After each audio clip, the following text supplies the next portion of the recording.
இயேசு கிறிஸ்துவின் இனிய நாமத்தில் வாழ்த்துக்கள். நீதிமொழிகள் 16ஆம் அதிகாரம் 22ஆம் வசனம், புத்தி தன்னை உடையவர்களுக்கு ஜீவ ஊற்று. 1ஆம் அதிகாரத்திலிருந்து 16ஆம் அதிகாரம் வரையிலும் நீதிமொழிகள் நூலானது ஜீவனையும் மரணத்தையும் நம்முன் வைக்கக்கூடிய குறுகிய வசன விதைகளை நம்முன் வாரி இறைக்கக்கூடியதாக இருக்கிறது. அதில் சிதறி கிடக்கிற ஜீவ முத்துக்களை நம்ம பொறுக்கி நம்முடைய வாழ்க்கையில் பயன்படுத்தினோம் என்று சொன்னால் நம்முடைய வாழ்க்கையானது அது பிரகாசமுள்ளதாக, அது மாறிவிடக்கூடியதாக இருக்கிறது.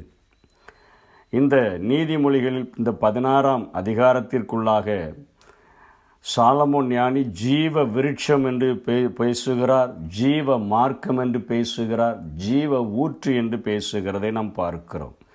ஜீவ விருட்சம் என்பது ஜீவனை தருகின்ற ஒரு மரத்தினுடைய கனியை குறித்து அது பேசக்கூடியதாக இருக்கிறது.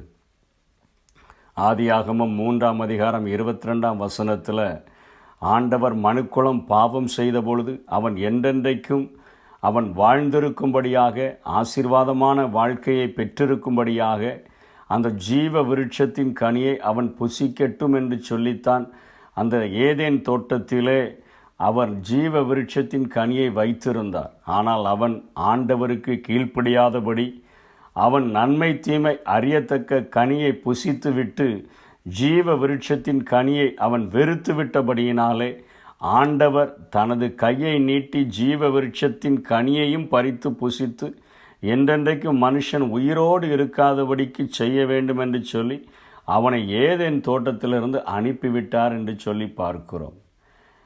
உண்டாக்கப்பட்ட மனிதனுக்கு மரணம் என்பது கிடையாது. ஆண்டவராகிய இயேசு கிறிஸ்துவின் பார்வையிலே நாம் சொல்லுகிற மரணமானது அவர் நித்திரை என்று சொல்லுகிறார். இரண்டாவது காரியத்தைத்தான், தண்டனையைத்தான் வேதம் மரணம் என்று சொல்லுகிறது. அதிலும் மனிதன் மரிப்பதில்லை, அவன் நித்திய ஆக்கினையை அடையக்கூடியவனாய் இருக்கிறான், அல்லது நித்திய ஜீவனை பெற்றுக்கொண்டு நித்திய வாழ்வை பெறக்கூடியவனாக இருக்கிறான். அப்படிப்பட்ட மனிதனுக்கு ஒரு ஜீவ விருட்சம் என்று ஆண்டவர் பேசுகிறாரே, அதிலே ஞானி என்ன சொல்லுகிறார்? நீதிமொழிகள் 3ஆம் அதிகாரம் 18ஆம் வசனத்தில், ஞானம் அது தன்னை அடைந்தவர்களுக்கு அது ஜீவ விருட்சம் என்று சொல்லுகிறார். என்றென்றைக்கும் வாழ்வளிக்கக்கூடிய ஞானம் என்று அவர் பேசுகிறதை பார்க்கிறோம். நாம் புத்தகத்திலே படித்து பெற்றுக்கொள்ளுகிற ஞானத்தை குறித்து வேதம் சொல்லவில்லை. கர்த்தருக்கு பயப்படுதலே ஞானத்தின் ஆரம்பம். கர்த்தருக்கு பயப்படுதல் என்பது தீமையை விட்டு விலகுகிற ஒரு மனிதன் என்றென்றைக்கும் அழியாத ஒரு வாழ்க்கையை தருகிற ஒரு ஜீவ விருட்சத்தை அவன் பெற்றுக்கொள்ளுகிறான் என்று சொல்லி இங்கே சாலமோன் ஞானி அவர் தொடங்குகிறதை பார்க்கிறோம். அதே போல் நீதிமொழிகள் 11:30 சொல்லுகிறார், நீதிமான்களுக்கு கிடைக்கக்கூடிய பலன், அவர்களுடைய நீதியாய் வாழ்கிறதற்கு கிடைக்கக்கூடிய வெகுமதி என்ன? அவர்கள் நீதிமான்களுடைய பலன் ஜீவ விருட்சம் என்று அவர் பேசுகிறார். நீதிமான்களுக்கு கிடைக்கக்கூடிய பலன் ஜீவ விருட்சம். வெளிப்படுத்தல் 2:7 தேவனுடைய பரதீசின் மத்தியில் இருக்கிற ஜீவ விருட்சத்தின் கனியை நான் அவனுக்கு புசிக்க கொடுப்பேன். அதாவது என்றென்றைக்கும் வாழ்ந்திருக்கக்கூடியதே நீதிமான்களுடைய பலன் என்று சொல்லி இங்கே சாலமோன் குறிப்பிடுகிறதை பார்க்கிறோம். நீதிமொழிகள் 13:12 சொல்லுகிறார், விரும்பினதை பெறுதல் ஜீவ விருட்சம்.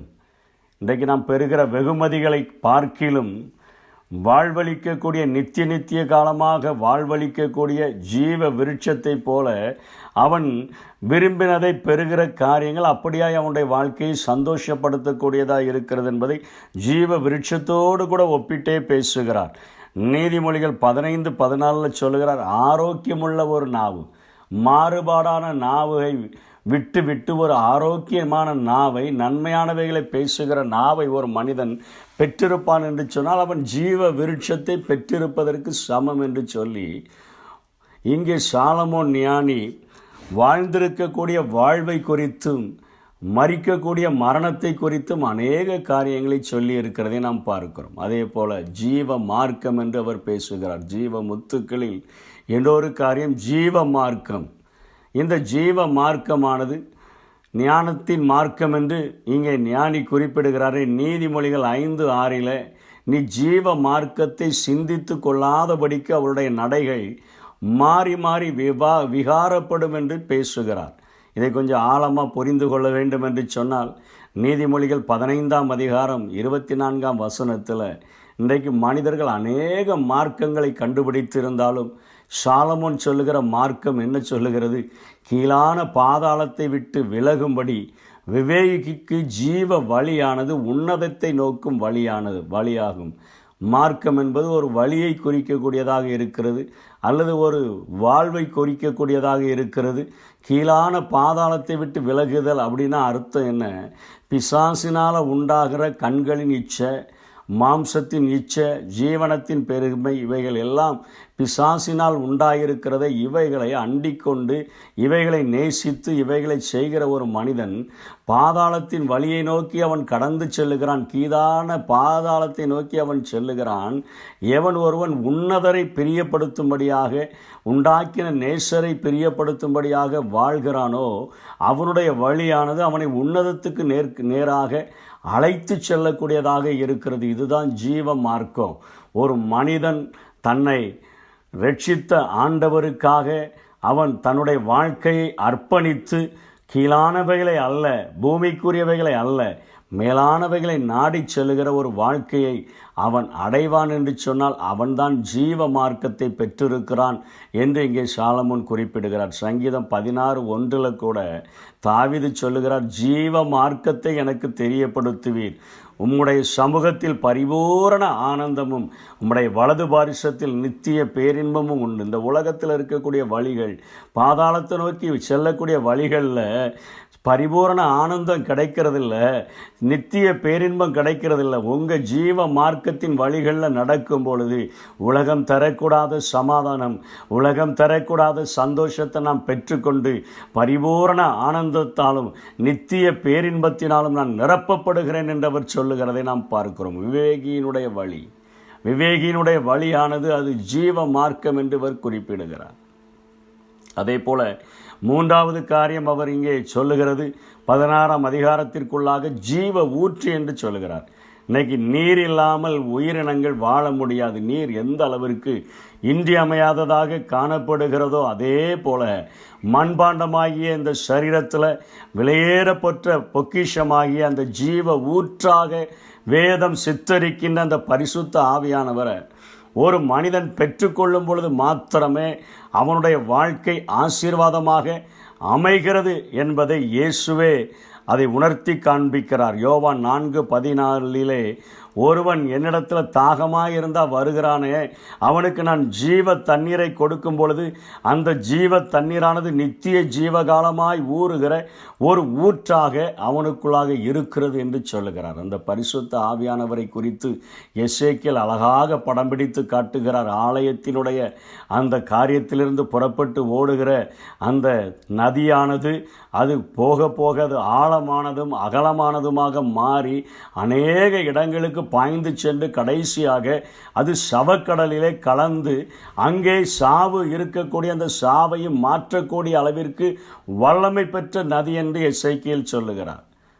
சாவுக்கேதுவான நம்முடைய சரீரங்களை உயிர்ப்பிக்கிற அந்த பரிசுத்த ஆவியானவரை பெற்றுக்கொள்ளுகிற வாழ்க்கை தான் நாம் ஜீவ ஊற்றை பெற்றுக்கொள்ளுகிறதற்கு சமானம். இதை நீதிமொழிகள் அவர் சொல்கிறார், நீதிமானுடைய வாய் ஜீவ ஊற்று என்று சொல்லுகிறார்.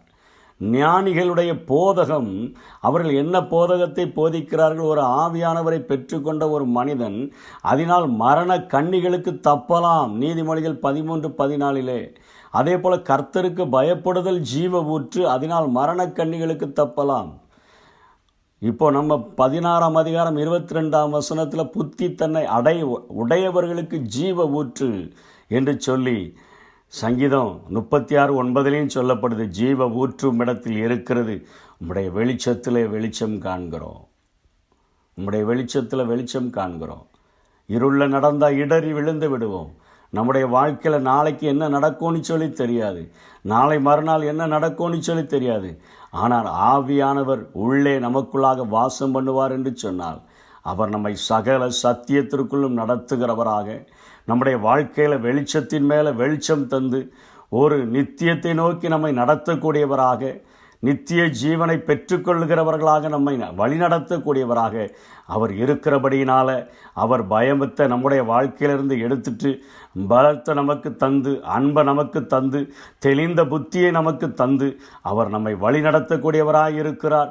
சாலமோன் சொல்லுகிற இந்த ஜீவ முத்துக்களை நம்முடைய வாழ்க்கையில் பொறுக்கி கொண்டோன்னு சொன்னான். ஜீவ விருட்சத்தை, ஜீவ மார்க்கத்தை, ஜீவ ஊற்றை நாம் நேசித்தால் நிச்சயமாக நித்திய ஜீவனை பெற்றுக்கொள்ள முடியும். அழிவின் பாதையிலிருந்து விலகி வாழ முடியும். அப்படிப்பட்ட கிருபைகளை தேவன் நமக்கு தந்தருள்வாராக. ஆமென். ஜீவன் பெற நீதிமானாய் மாற, நித்திய ஜீவன் பெற நீதிமானாய் மாற, ஜீவன் தரும் கனியா சிலுவையில் தொங்கினீ, ஜீவன் தரும் கனியா சிலுவையில் தொங்கினீ.